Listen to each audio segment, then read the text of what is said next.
Жаркылдап тийген күн болуп, бактылуу өмүр сүрүңүз, 57 жашыңыз кут болуп, көлөп жайнап жүрүңүз деп Жалал-Абад облусуна караштуу Көкжаңгак шаарынын ардактуу тургуну, көп жылдардан бери мугалим болуп эмгектенип келген жеңебиз Рысмамбетова Жумака Нарзиевнаны 7 январь 57 жаш өздүк майрамы менен куттуктайбыз.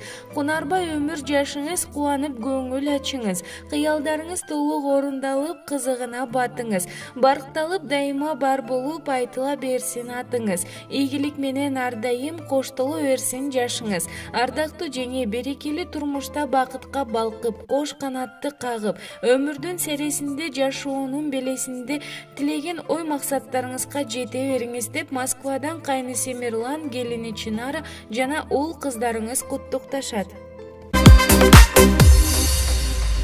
Бүгүн майрам, бүгүн